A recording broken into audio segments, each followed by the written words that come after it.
Army chief और दीगर services chiefs के ओहदे की मुद्दत 5 साल होगी। सुप्रीम कोर्ट के जजेस की तादाद 34 कर दी गई। आर्मी और जजेस एक्ट में तरमीम समेत 6 तरमीमी बिल्स कायम मकाम सदर के दस्तखत के बाद कानून बन गए। बिल्स कौमी असम्बली और सेनेट से मंजूर कराए गए थे। आर्मी, नेवी और एयरफोर्स एक्ट में तरमीम के मुताबिक सर्विसेज चीफ्स के ओहदे की मुद्दत अब 3 से बढ़कर 5 साल कर दी गई है। पाक फौज में जनरल की रिटायरमेंट के कवायद का इतलाक आर्मी चीफ पर नहीं होगा।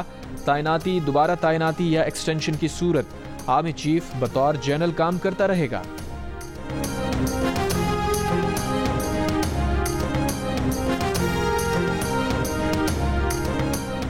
बिलों की मंजूरी के दौरान दोनों ऐवानों में ऑपोजिशन का शदीद एहतजाज, नामंजूर के नारे, स्पीकर के डाइस का घेराव कर लिया, बिल की कॉपियां फाड़ दी। वजीर कानून आजम नजीर तारड़ ने कहा, ऑपोजिशन उनकी बात सुनना ही नहीं चाहती। उन्होंने जो बात कहनी थी कह दी है। आईनी अदालत बनाई है, उसके लिए भी जजेस चाहिए थे। जजेस की तादाद बढ़ाने का मकसद जेर इल्तवा मुकदमात की तादाद कम करना है। इस्लामाबाद हाई कोर्ट तरमीमी बिल भी ऐवान से मंजूर। अब इस्लामाबाद हाई कोर्ट जजेस की तादाद 12 हो जाएगी।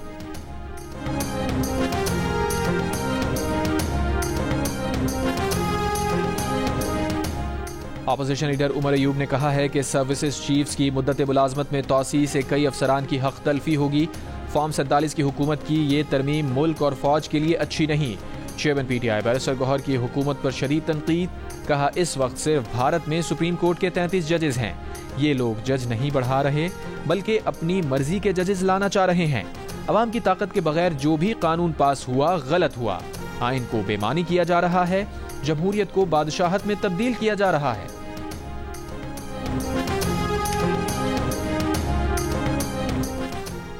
वज़ीर दिफा ख्वाजा आसिफ ने कहा है कि एक्सटेंशन का सिलसिला अयूब खान के दौर से चला आ रहा है। हुकूमत ने इसे फॉर्मलाइज कर दिया है। पहली तौसीह 1957 में वज़ीर आज़म फिरोज खान ने commander in chief general Ayub को दी थी। तकरीबन 20 साल की तौसीह अयूब ज़िया मुशर्रफ ने अपने आप को दी। जनरल रिटायर्ड कियानी और बाजवा ने सिविलियन हुकूमतों से 4 साल की तौसीह ली। हमने तौसीह देने के कानून में तरमीम करके अफराद के बजाय इदारे को मजबूत किया। मुद्दत मुलाजमत में तौसीह बर्री फौज, एयरफोर्स, नेवी तीनों इदारों पर लागू होगी। किसी फर्द वाहिद या एक इदारे को नहीं नवाजा। माजी में हुक्मरान अपने इख्तदार के दवाम के लिए आर्मी चीफ को तौसीह से नवाजते थे। जुडिशल कमीशन का इजलास आज होगा। 26वीं आईनी तरमीम और जुडिशल कमीशन के तश्कील 9 के बाद यह पहला इजलास होगा। एजेंडे के मुताबिक इजलास में सुप्रीम कोर्ट में आईनी बेंच की तश्कील और उसमें जजेस की नामजदगी पर गौर किया जाएगा। वफाकी वज़ीर इत्तलात अता तारड़ ने कहा है कि तरमीम अचानक नहीं लाई गई, इस पर मुशावरत जारी थी। पीपल्स पार्टी को एतमाद में लिया गया। आर्मी चीफ की तैनाती से मुताल्लिक बेयकीनी को खत्म किया गया। मुद्दत 5 साल करने से इदारे के मेरिट बेस्ड सिस्टम पर कोई असर नहीं पड़ेगा। प्रोग्राम आज शाहज़ेब खानज़ादा के साथ में गुफ्तगू में कहा, जिन्होंने वकील इंतजार पंजोदा को मगवी रखा उनको ट्रेस किया जा रहा है। PTI ने तो हद कर दी थी। हमने तो किसी पर हेरोइन का केस नहीं डाला।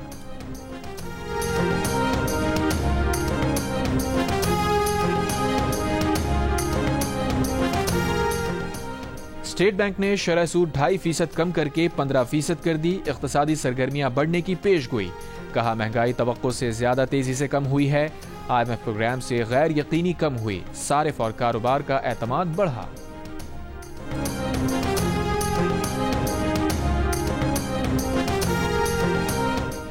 लाहौर को स्मॉग के नए स्पेल का खतरा। महकमा माहौलियात ने नया रेड अलर्ट जारी कर दिया। तर्जुमान के मुताबिक आइंदा 24 घंटों में भारतीय हवाओं का रुख पाकिस्तान की तरफ होगा, जिसके बायस शहर का एयर क्वालिटी इंडेक्स एक बार फिर शदीद मुतासिर होगा। शहरियों को गैर जरूरी घरों से ना निकलने और मास्क लाजमी इस्तेमाल करने का मशवरा। वक्त आ गया है काबीना में नए लोगों को शामिल किया जाए। जल्द काबीना में रद्दोबदल होगा। वजीर आजम शहबाज शरीफ का ऐलान। नून लीग की पार्लिमानी पार्टी से खिताब में कहा, मईशत मुस्तहकम हो रही है। शरह सूद में कमी से मुल्क में कारोबारी सरगर्मियों, बरामदात और रोजगार के मौक़ों में इजाफा होगा।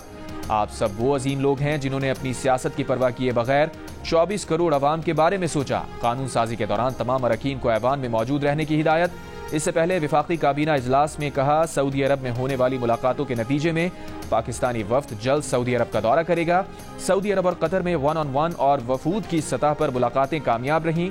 माजी में कतर ने $3 अरब की सरमायाकारी का वादा किया था। पाकिस्तान और कतर ने इसी पर आगे बढ़ने का फैसला किया है। अमीर कतर ने पाकिस्तान में IT पार्क लगाने में दिलचस्पी जाहिर की है। रवां माह कतर की टीम पाकिस्तान आ रही है।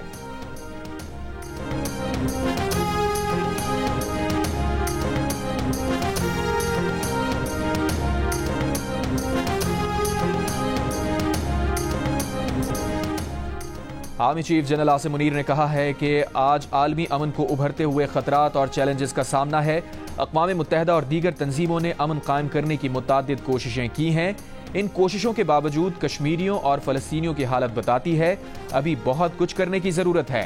Army chief general Asim Munir ने international association of peace keeping training centre की सालाना कॉन्फ्रेंस से खिताब किया और centre for international peace and stability की नई इमारत का इफ्तिताह भी किया। 4 रोज़ा कॉन्फ्रेंस 8 नवंबर तक जारी रहेगी।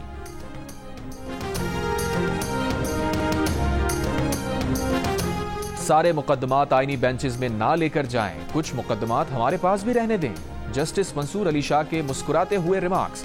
सुई नदरन गैस के जायद बिलिंग से मुताल्लिक केस में दरखास्त गुजार के वकील ने कहा, इस केस की नजरसानी अभी ज़ेर-ए-इल्तवा है।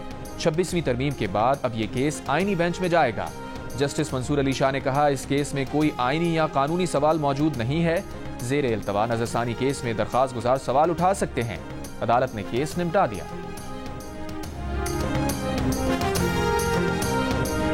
वज़ीर आला खैबर पख्तूनख्वा अली अमीन गंडापुर ने कहा है कि खैबर पख्तूनख्वा हुकूमत PIA खरीदेगी और इसी नाम से चलाएगी। जहां तक भी बोली जाएगी देंगे, इन्हें PIA खरीदने नहीं देंगे। कौम के सामने आगे आ चुका है कि इनकी नीयत क्या थी। ये लोग बिलवास्ता खुद ही औने पौने PIA खरीद रहे थे। वज़ीर आला खैबर पख्तूनख्वा ये भी कहना था कि IMF की रिपोर्ट आ चुकी है। खैबर पख्तूनख्वा के सिवा किसी सूबे ने INF का हदफ हासिल नहीं किया।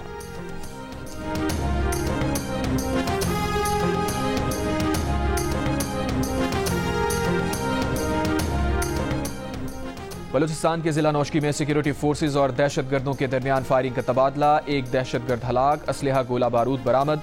ISPR के मुताबिक इलाके में मौजूद मुमकिना दहशतगर्दों की खात्मे के लिए क्लियरेंस ऑपरेशन जारी है।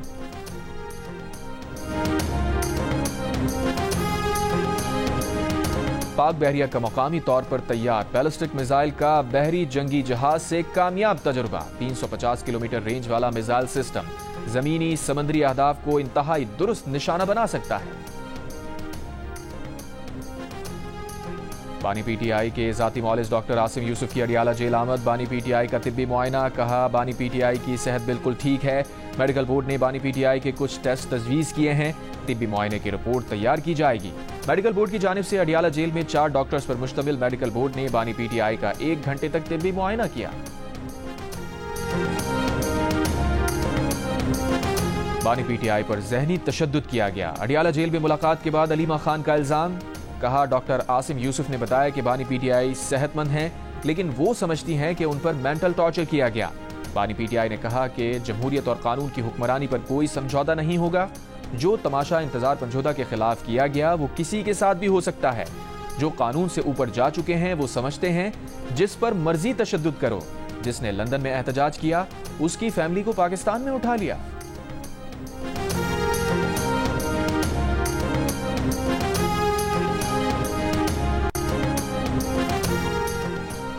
क्या अमरीका की तारीख में पहली बार एक स्याह फाम खातून अमरीकी सदर बन सकेगी, या व्हाइट हाउस की मसनद एक बार फिर एक सफेद फाम मर्द का राज होगा? अमरीका में सदारती इंतखाबात में 1 रोज बाकी। डेमोक्रेट सदारती उम्मीदवार कमला हैरिस और रिपब्लिकन उम्मीदवार डोनाल्ड ट्रंप के दरमियान कांटे का मुकाबला मुतवक्के। मुख्तलिफ राय शुमारियों में कमला हैरिस को सिर्फ 1 पॉइंट की बढ़तरी, उसमें भी गलती का इम्कान मौजूद। दोनों उम्मीदवारों की तवज्जो पासा पलटने वाली रियासतों पर मरकूज। कमला हैरिस मिशिगन में सरगर्म, ट्रंप की पेंसिल्वेनिया, नॉर्थ कैरोलिना और जॉर्जिया में दौड़।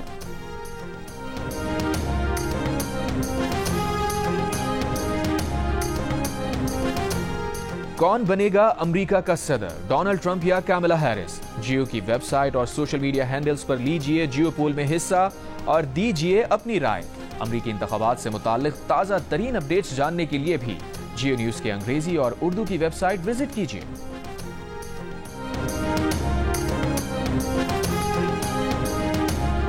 इसराइली इलाके बिन्यामीन में चेक पोस्ट पर हमला, 2 खवातीन फौजी एहलकार जख्मी। फलस्तीनी अथॉरिटी के जेर इंतजाम मगरबी किनारे पर इसराइली आबादकारों के हमले, मुतादिद फलस्तीनियों के घर और गाड़ियां जला दी।